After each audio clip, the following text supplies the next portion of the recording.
Bonsoir le groupe, j'espère que tout le monde va bien. Merci Mani pour le partage concernant la conduite à tenir devant une morsure de serpent. Je ne connais pas cette conduite à tenir là, mais au cas où elle peut servir, bien sûr, et surtout si elle a été franchement démontrée, je pense que c'est quelque chose qui va beaucoup aider les gens. Donc je profite également de l'occasion pour vraiment partager cette fois-ci également de manière franchement très très sûre une expérience que j'ai vécue en Côte d'Ivoire lorsque j'étais en mission là-bas dans les années 2003. Et ça, vous pouvez me croire, c'est sorti, c'est vrai, de ma bouche, mais c'est quelque chose que j'ai vécu directement en tant que médecin du contingent nigérien à Ferkessédougou. Pour ceux qui connaissent la zone de Guillaume Soro, c'est une zone où il y a extrêmement de gros serpents dangereux. Donc j'ai vécu quelque chose en direct dans mon service infirmerie, un Ivoirien de Ferkessédougou qu'on m'avait amené à 3 heures du matin.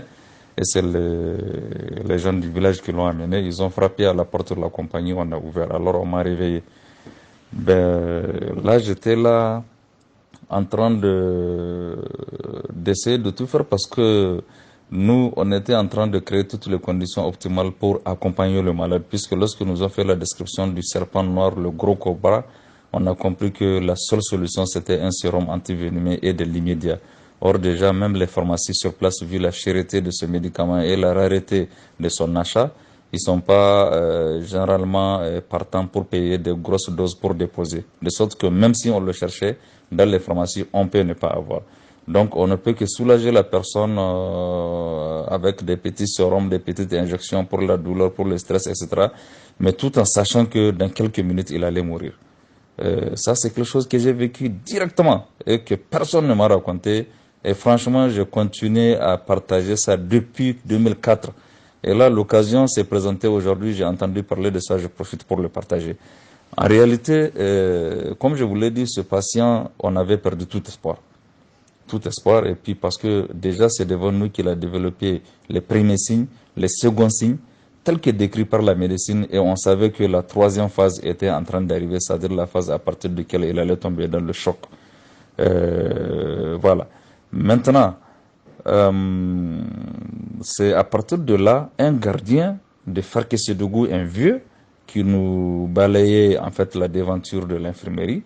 Il a entendu les pleurs de la dame qui a amené le patient, c'était son grand frère, je pense. Et le vieux m'a approché, j'étais dans mon bureau. Il a vu comment j'étais très inquiet, je rentrais, je sortais en train de chercher de quoi gérer la situation. Il m'a approché, il m'a dit que si j'ai confiance en lui, il y a quelque chose vraiment qu'il connaît de ses grands-parents. Est-ce que je peux l'essayer maintenant? Je lui ai dit, il n'y a aucun problème. Tout ce que vous pouvez faire pour nous aider, j'ai dit, je suis partant. Et je vous jure, le gars m'a juste dit d'envoyer tout de suite au niveau de notre cuisine de Ferkessédougou pour trouver de l'oignon. Il m'a dit de trouver 3 oignons. Donc, j'ai vite envoyé un soldat, il est parti, il nous a amené 3 oignons. Maintenant, il nous a dit de demander à la victime de croquer et d'avaler les 3 oignons là. C'est-à-dire, quel que soit ce qu'il va sentir là, il n'a qu'à avaler.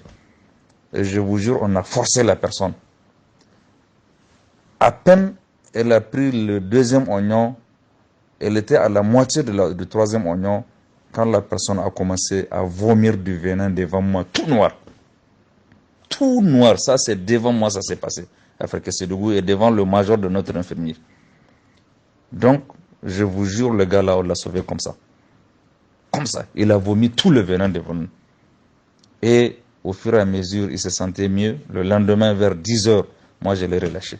Et c'est comme ça, le gars là, on l'a sauvé. Il était revenu le 3e jour en visite retour. Il était sur ses pieds sans aucun problème. Donc là, c'est quelque chose que je continue à partager. D'ailleurs, c'est quand je suis revenu au Niger, j'ai compris pourquoi, de par la tradition, j'ai l'habitude d'entendre un de nos oncles dire que dans votre maison, il faut tout faire pour avoir 4 oignons de tous les côtés. Tu jettes un oignon à gauche, à droite, dans les 4 coins de la maison, c'est-à-dire c'est pour chasser les reptiles. Et actuellement, je pense, dans beaucoup de maisons, ils sont nombreux qui font ça. Je ne sais pas si quelqu'un a partagé cette expérience avec moi ou a entendu parler de ça, mais moi, je vous donne cette garantie que c'est quelque chose que j'ai vécu en direct. Voilà, merci beaucoup.